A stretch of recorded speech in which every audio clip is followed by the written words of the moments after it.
Je vous salue, vous qui aimez Dieu de tout votre cœur. J'ai fait une vidéo où j'explique en fait le sens véritable du mot engendrement. Jésus-Christ qui est engendré par le Père. Mais en fait, c'est un jaillissement. C'est un jaillissement. Parce que la parole éternelle du Christ, c'est le jaillissement. Il est la parole du Père. Donc, c'est un jaillissement de la parole.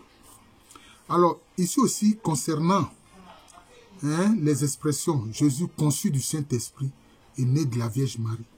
Ces mots, en fait, ne rendent pas comme il faut le processus de l'incarnation de Jésus. Parce qu'il s'agit du processus de l'incarnation de Jésus. Comment on peut concevoir quelqu'un qui est de toute éternité? Jésus est la parole éternelle de Dieu. Il est de toute éternité. Comment on peut le concevoir? Comment on peut le faire naître? Il est de toute éternité. Donc, en fait, je pense que ces deux termes-là ne rendent pas assez cette idée-là. Parce que Jésus, il est de toute éternité. Il est la parole éternelle de Dieu. La parole de quelqu'un, c'est une autre expression de sa pensée. C'est l'expression audible de sa pensée. De même, Jésus-Christ est Dieu.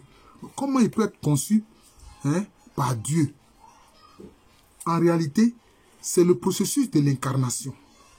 En fait, pour que Jésus s'incarne, lui qui est la parole éternelle de Dieu, pour qu'il puisse venir dans le plan physique, qui est le fait de l'incarnation, il s'est établi dans le Saint-Esprit.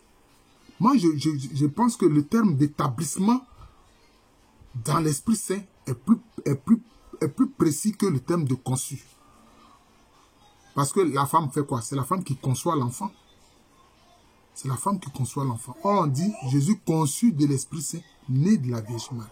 Or, en fait, Jésus est de toute éternité. Comment alors il peut être conçu? Le terme, en fait, ne rend pas le processus de l'incarnation. C'est ce que je veux dire. Voilà, ici, là, on est en pleine théologie. On est en pleine théologie. En fait, Jésus s'établit. Il existe tout le temps, puisqu'il est la parole éternelle de Dieu. Mais il s'établit pour le processus de l'incarnation. Il s'établit dans le Saint-Esprit. Et puis maintenant, qu'est-ce qu'il fait maintenant? Il s'incarne dans la Vierge Marie. C'est-à-dire qu'il prend maintenant corps dans la Vierge Marie. C'est ça le processus. Établissement dans le Saint-Esprit, prise dans le corps de la Vierge Marie. Et maintenant, il prend corps dans le sein de la Vierge Marie. C'est ça.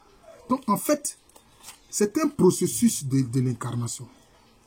Le premier élément de ce processus, c'est quand il s'établit dans le Saint-Esprit. Le second élément de l'incarnation, c'est quand il prend chair de la Vierge Marie et qu'il naît. Vous voyez? Donc, en réalité, l'incarnation est un processus.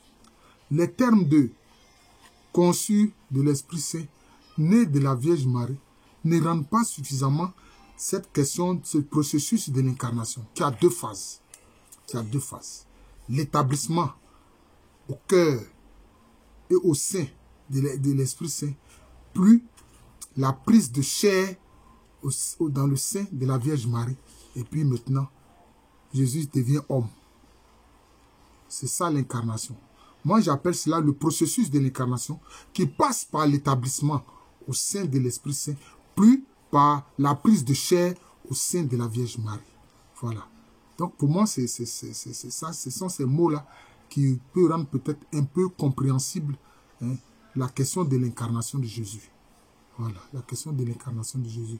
Parce que alors, bon, les termes qu'on utilise ici ne rendent pas assez bien ce processus. Parce qu'en réalité, Jésus-Christ, il est de toute éternité. Comment on peut concevoir et faire naître quelqu'un qui est de toute éternité? Vous voyez, donc c'est cela.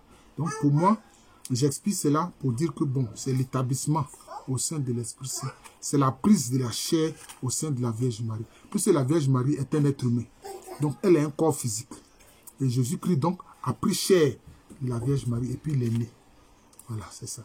C'est justement le processus de l'incarnation. Voilà.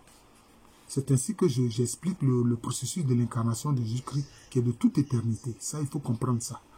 C'est une personne qui est de toute éternité. Comment on peut le concevoir et le faire naître? Voilà. En fait, il est actif. Voilà. Il s'établit au sein du Saint-Esprit. Et puis maintenant, il prend chair de la Vierge Marie. Pour dire qu'il est actif. Vous voyez, il est actif.